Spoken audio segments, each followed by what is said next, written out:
소방시설이 하나도 안 돼 있다. 그러면 거기는 뒤돌아보지 말고 수고하세요, 안녕히 계세요 하고 나오시면 돼요. 사회복지 통합솔루션 기업 1200 기관이 선택한 기업. 신뢰할 수 있는 기업 어렵고 복잡한 회계 업무 국회어 위탁 서비스와 함께하세요. 국회어. 우리가 이제 새롭게 시작하는 이거는 야노두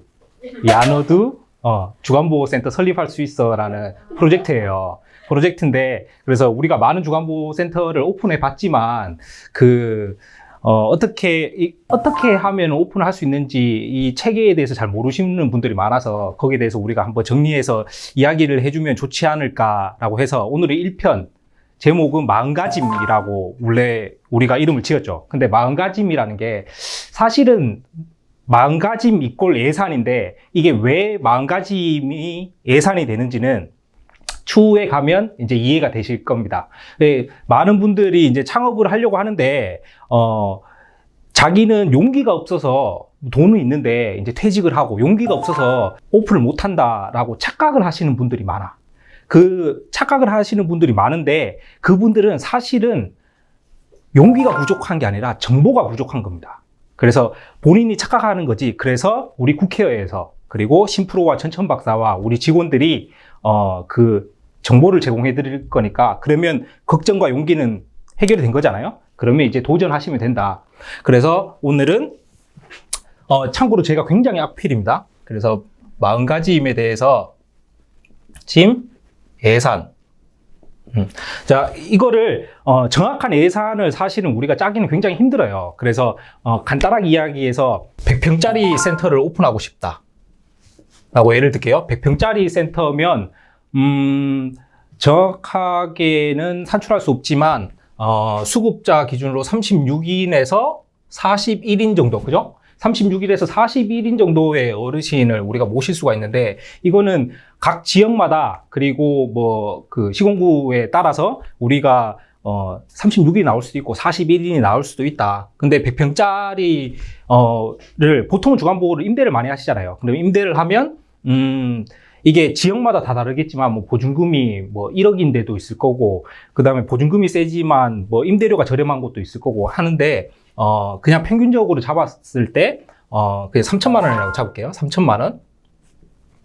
3천만 원을 잡고 임대료를 330 정도면, 100평이 330이면 어느 정도, 이게 너무 과하지도 않고 너무 적지도 않고 그 정도 가격이니까 꼭 이 가격으로 해야 된다는 게 아니라 그냥 저희는 이미 값을 잡은 거예요.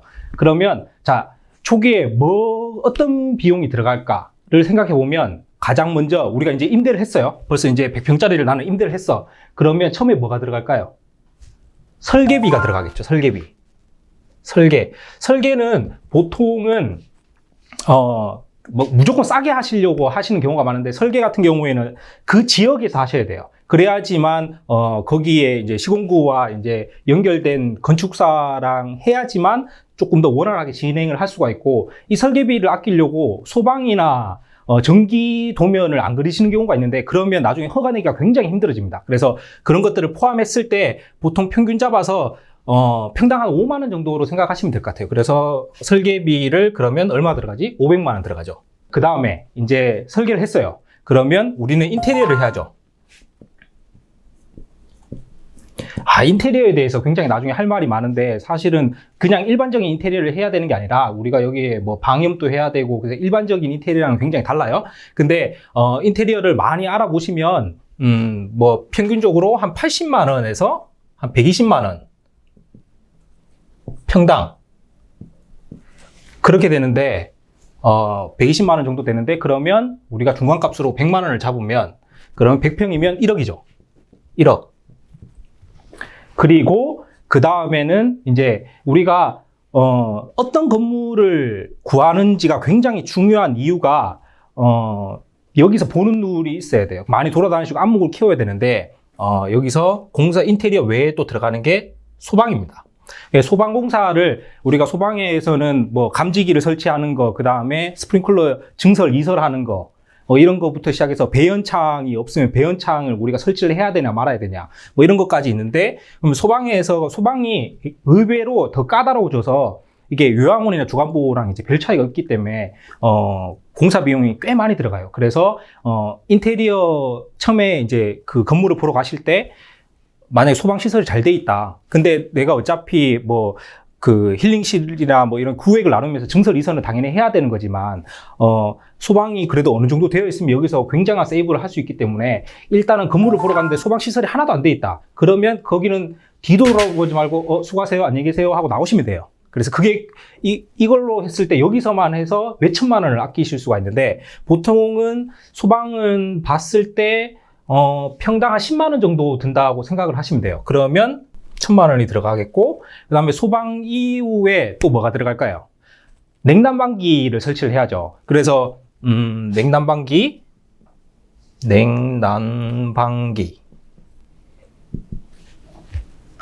알아보세요, 그냥 대충. 냉난방기를 설치를 해야 되는데, 실제로 자 100평이다 그러면 머릿속으로 처음에 이거를 설치를 한 번도 안 해봤을 때는 그러면 요즘 에어컨 제일 큰 평수가 40평이니까 그럼 40평짜리 2개랑 20평짜리 하나 설치하면 되겠네, 이렇게 생각하시는 분들이 많은데, 실제 견적을 내려오시는 이제 전문가분들 이야기를 들어보면, 그리고 에너지 효율로 봤을 때 보통은 150%를 기준으로 해서, 그리고 많게는 200%를 기준으로 설치를 해야지만 효율이 좋고, 그 다음에 냉난방의 온전한 기능을 다 할 수 있다고 해요. 그러면 100평으로 봤을 때는 사실은 40평짜리 3개를 해야 되고, 그 다음에 방을 내가 어떻게 구획을 하냐에 따라서 작은 에어컨이나 뭐 인버터 같은 경우에 뭐 2개에서 3개를 해야 돼요. 그러면 40평짜리 3개를 하면 처음에 뭐 금액을 알아봤을 때는 뭐 우리는 한 개에 200만 원, 뭐 250만 원밖에 안 해요, 저렴하게 설치해 드립니다라고 하지만, 사실은 100평 기준인데 실외기는 한쪽으로 다 모아지잖아요. 그러면 거기에 이제 관을 연결하고 이런 거를 다 하다 보면 그 관값이 굉장히 비싸거든요. 그렇게 하다 보면 평당 한 15만 원 정도를 생각을 해서 보통 한 100평 정도를 하면 여기서 한 1,500만 원? 는 든다고 생각을 하셔야지만 냉난방기의 설치가 끝나는 거예요. 그리고 냉난방기가 끝나면, 그러면 여기서 이제 기본적인 건 했죠. 하면은 이제 공사를 다 끝났어. 그러면 여기에 또 뭘 집어넣을 거예요? 집기를 넣어야 되죠. 집기. 이 집기라는 게 뭐 세탁기도 있을 거고, 의자도 있을 거고, 뭐 책상, 그 다음에 뭐 물리치료 기기, 뭐 만약에 자기가 운동재활 뭐 특화를 하겠다 그러면 뭐 슬링이나 뭐 이런 운동기구를 넣을 수도 있을 거고, 다양한 것들을 넣을 수가 있는데, 그 최소한으로 잡았을 때 하다 보면은 이것도 한 1,500만 원 정도는 잡아줘야, 그리고 100평에 36일에서 41인 기준이니까 생각해보면, 우리가 6인짜리 책상 그러면 뭐 41인이라 그러면 6인짜리 책상 6개, 7개만 쓰면 되겠지라고 생각을 하지만, 사실은 어르신들이 휠체어를 사용하시는 경우가 많고, 6인짜리 책상이 뭐 1800짜리 이상이 돼도 좁아요. 그래서 사실은 거기에 4인, 5인밖에 사용을 못 하시기 때문에 그거보다 책상도 더 많이 들고, 그래서 넉넉 잡아서 집기 같은 경우에도 한 1,500만 원 정도는 든다라고 생각을 하시면 되고, 그리고 자 집기까지 다 넣었어요. 컴퓨터도 넣고 뭐 통신 장비 다 넣고 다 넣었는데, 이제 어르신들을 우리가 모시려면 차가 있어야 되잖아요. 그죠? 그러면 차량을 처음부터 우리가 41인이라고 차량을 처음부터 뭐 5개 뭐 이렇게 5대 이렇게 구입할 필요는 없지만, 그래도 보통 대부분 카니발 한 대나 뭐 스타렉스 한 대나 이렇게 해서 차를 한 대는 구입을 하잖아요. 그러면 굳이 새 차로 구입을 할 필요는 없으니까, 그래서 차량으로 했을 때, 차량을 중고로 하면 취등록세 내고 랩핑 간단하게 한다고 했을 때 이것도 한 1,500만 원은 잡아줘야 되지 않을까요? 그리고 나서 또 생각을 해야 될 게, 이제 기본적인 구색은 다 갖춰졌어요. 예. 그런데 보통 여기까지만 다 생각을 하신단 말이에요. 그래서 요거만 생각했을 때 나는 이 정도의 금액이면 이제 창업을 할 수 있겠다라고 생각을 하시는데, 처음부터 어르신들이, 우리가 정원이 36인에서 41인이라고 이 어르신들이 다 오시는 게 아니잖아요. 근데 그러니까 인건비가 들어가요. 그래서 필수 인력이라는 게 있잖아요. 그래서 중간보호센터 오픈할 때 필수 인력 뭐 있어요? 사회복지사, 요양보호사, 간호조무사, 조리원, 운전원 5명이죠. 그래서 5명